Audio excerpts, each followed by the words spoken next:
I have two YouTube channels with the same content. One of them is about to get monetized, whilst the other one feels like it's getting ghosted. The only difference is, on one channel I speak English and on the other one I speak Turkish. Besides from that, everything else is similar. The channel you're currently watching is the one I feel is getting ghosted. I really do think that this channel doesn't get the attention it deserves. Although some videos of mine popped out and went viral, I don't see long-lasting growth. Matter of fact, I see a huge decline in views, comments and engagement. But what is then the real difference between the channel you're currently watching and the other one I'm doing in Turkish, which is about to get monetized? Before I reveal the real reason, it would be nice if you write down your prediction in the comment section down below. What do you think is the real reason why on one channel I'm about to get monetized and on the other one, although it's the same content, it feels like getting ghosted? Let's start with the video. First, it's important that you understand the type of content I do. So for those who know me, I do business-related content. I talk also about investing, personal growth and career development. I hold a master's degree in business engineering. I earn around 150k a year, plus I have 6 businesses that I own on the side. I set up different systems, I hired employees that run those companies without my help. So that way I can focus on my main job, whilst my side businesses generate me extra income. Some of you even may know that 2 years ago when I started this YouTube channel, I did that to promote my self-developed app called Collectum. Back then I had the focus just to promote my product. Soon I found myself glued to creating YouTube videos and tried to get better at it. So whilst I saw YouTube as a way to create content and promote my product, it turned into a fun hobby. I see it as a vehicle today to share my journey with you. And during the last 2 years I've started multiple businesses, and as I said, I run currently 6 of them. After we did understand what the type of content we talk about is on both channels,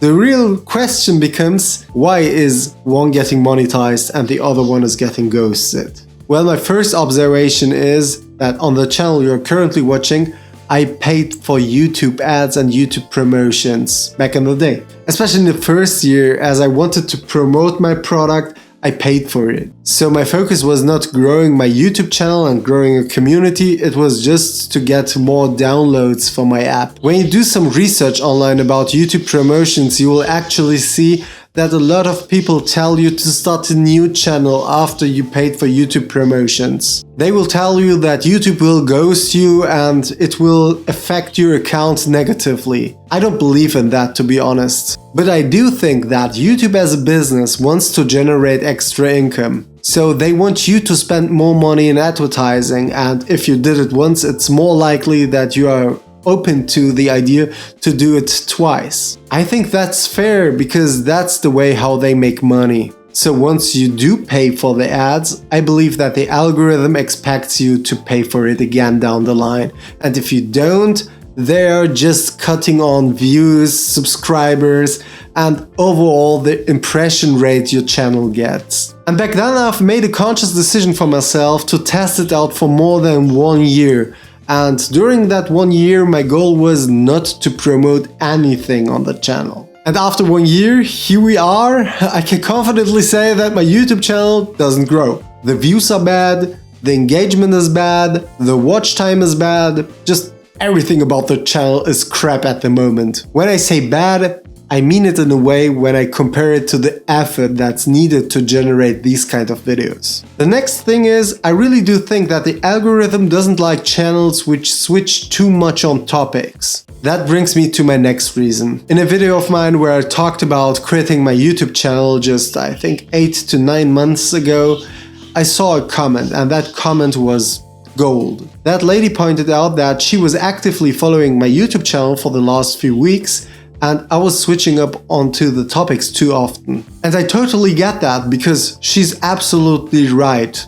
I took some time off thinking if I would be open to the idea just to focus on one thing. But I came to the conclusion that no, I won't do that, because I love talking about different topics, especially when it's related, and it's related on the channel. You can't say that one day I'm talking about fitness, the other one I'm talking about starting a business, and then I talk about cooking meals at home or something like that.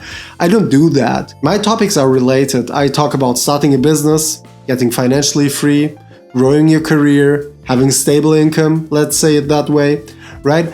And from that perspective, as long as the dots are connected, I think that my YouTube channel is okay with the way it is at the moment, because that's the way I'm happy with it. And if the algorithm doesn't like it, I don't care about that. To share my journey and share my experiences. At the end of the day, think like this, right? I started a business, I got successful with it. That way I generated extra income.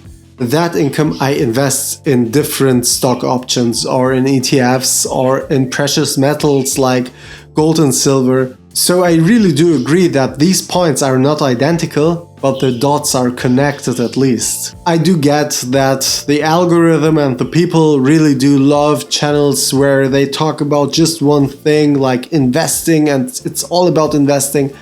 But it's not the way I am. I'm experiencing this journey and I'm sharing my knowledge with you over here.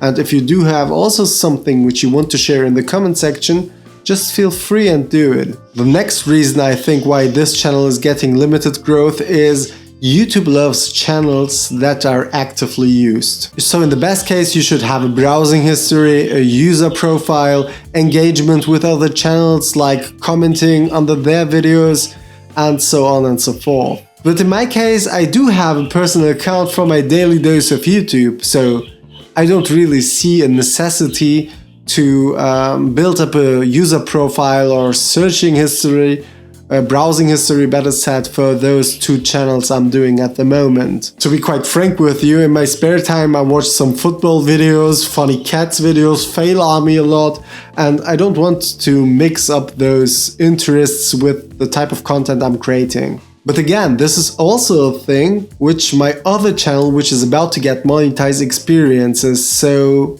that one still performs. That brings me to the next point that could be the reason. I'm not a native English speaker. I learned English only at high school, so my pronunciation can be off, I can do some grammatical mistakes. I don't really think that it is so bad that people would actually skip on me because I'm a non-native Turkish speaker as well. Well, for those who are wondering at the moment what the f is then your native language, it's German. Right? So my grandparents came from Turkey in the 60s. I was born and raised in Germany, and my German is much better. I also thought starting a third channel in German and then comparing the results to each other, but it's not something I can do at the moment. It's too time consuming, right? Owning 6 businesses, working full time, having a personal life, being married and so on, plus additionally a third YouTube channel, it would be too much on the plate. And then it would get out of hand from my point of view. I'm doing this as an hobby, right? I don't do this to earn extra money or something like that. So from my evaluation standpoint, the non-native part is not the real reason. Another very crucial difference between the two channels is, and this one is important actually, I was so frustrated at a point of time that my channel don't take off in English that I did a break for about 3 to 4 months because I thought, okay, I advertised so much on this channel, I get ghosted at the moment, although some of my videos went viral. I don't believe it's deserved, so I will start a new channel, right? So what did I do? I built a channel up from scratch, uploaded there, and just to find out that on the new channel, my videos were performing even worse. I didn't get even any impression, so because the whole journey I had to build up again, right? Building up a channel profile, engaging with the community, people that don't know me in this new format so that they get used to it and so on and so forth. This was a bad decision, by the way. At a certain point in time, I really did think that YouTube has a personal problem with me and I wanted to challenge them for 1v1. But as soon as my mood went to normal, I tried to rationalize everything. I had now to put in the work and try to create a new channel from scratch. That's how it was. But to be quite honest, I was not ready to do that again. And that's also when I admitted to myself, If someone really treats it like a hobby, they don't care about the views, the engagement, or the comments. So I closed the new channel and got back to my old one, the one you're watching at the moment. I activated all of my unlisted videos and started posting again on a regular basis. With some of my new videos, I managed to get over 1000 views again. I know that doesn't sound much to some of you, but for me, for someone who started a new channel and didn't get any impression at all, this one was huge. Well, some of you may say at the moment, and this could be partly true, closing a channel, so unlisting videos and making a break, coming back 4 to 5 months later, this will hurt your channel growth. Well, I did my research on that topic, and YouTube assures you that as long as you post videos, every video will be treated individually, and I really do believe following the guidelines will help me here long term. I think these type of rumors are nothing more like a myth. Before we jump to the last reason, where my personal pick would be that the last one is the main problem, I want to talk about titles and thumbnails. Whilst I experienced that titles worked similar on different languages, so it got almost the same results, thumbnails were different. People watching content on English like clean thumbnails, looking professional. Not much color differences, not much attention-grabbing signals, because they will categorize it more like an advertisement. They want clean, professional and friendly-looking thumbnails. These kind of viewers don't want clickbait thumbnails. They just directly dismiss it as an optional video. And English viewers are really straightforward. When they don't like it, they will effectively turn off your video in just a few seconds. Turkish viewers are different. They will let you talk, get to your point, and then assess the situation as a whole. But why is that? From my point of view, English videos are accessible everywhere. Almost every resource is written in English. Turkish viewers are more aware of restricted resources and therefore appreciate the effort, even though there may be some flaws here and there. Because that's how they share knowledge and that's how they build up together. And this brings me to my last factor, which I really do believe is the primary reason, and it's competition in this niche. There are simply too many alternatives of creators creating this type of content on YouTube. So why should one random person trust me and my assessment on different situations, right? When they just can listen to a known influencer. They don't know me yet. They know other creators that already have a name in the game. And those people have usually gotten rich off of YouTube. Unfortunately, there are a lot of people who got screwed over by these type of influencers. Viewers bought overpriced courses because they trusted in them. Viewers are certainly at some point been damaged in their journey on YouTube, so therefore they have trust issues towards new creators. Maybe it's not an overpriced course they bought, maybe they listened to an investment advice like back in the NFT time that they should buy certain NFTs to become millionaires. The only thing that has happened was that the influencers got the real money. There was a comment on my channel about the video where I was about to quit YouTube, and the lady there told me, Orkan, I've been watching your channel for the last few months. I've been checking out maybe on every single video. If the things you are talking about in your videos are true, why would you do YouTube?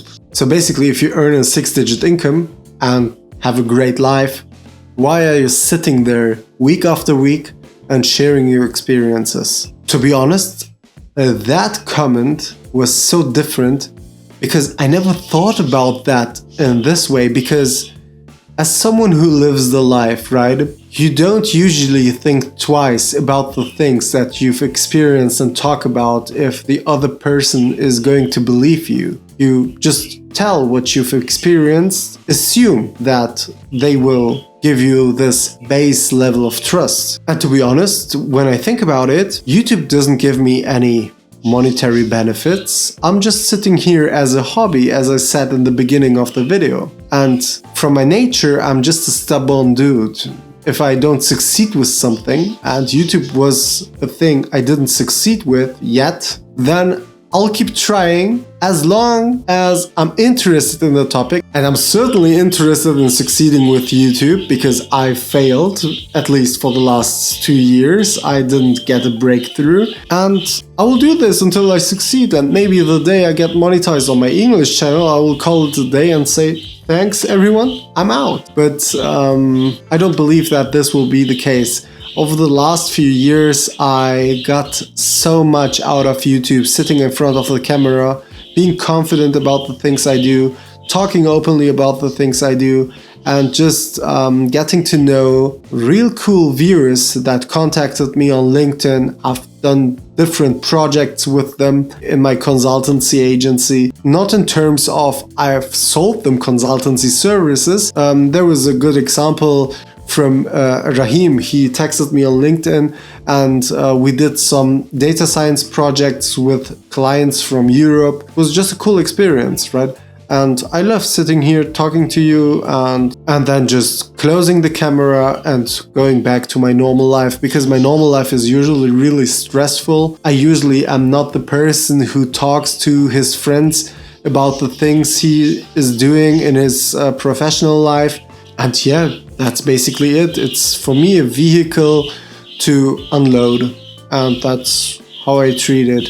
It's a hobby. And additionally, and maybe this is one of the most important things why I still keep going, I see comments every now and then that I inspired someone to start something, to start a savings habit, to start investing, and I really wish that those people will outperform me and then maybe share their experiences, which I can then build on. Or if I'm not building on it, that my kid maybe in 10 to 15 years will build up on that knowledge later on. If I had to be honest with myself, I don't think that only one reason is the primary factor why my English channel hasn't been monetized yet. I do really believe that it's everything. But at the end of the day, to be quite frank with you here, the English YouTuber creator space, especially in business-related or finance-related content, is overcrowded. And as long as there are influencers who live off of YouTube, it's clear for me that they will be able to invest all of their money in their primary resource of income. The last thing I want to say about YouTube when it comes to competition is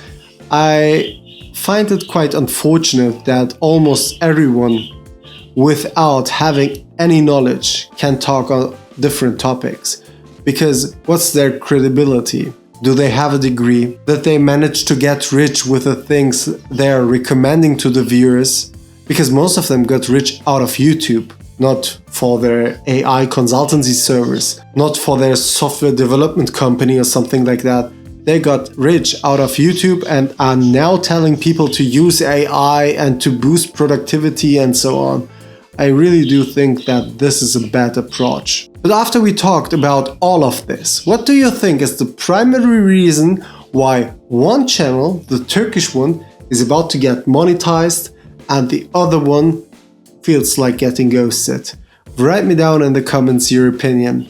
So, as always, thanks for watching, like and subscribe, it means a lot to me, and I see you in the next video.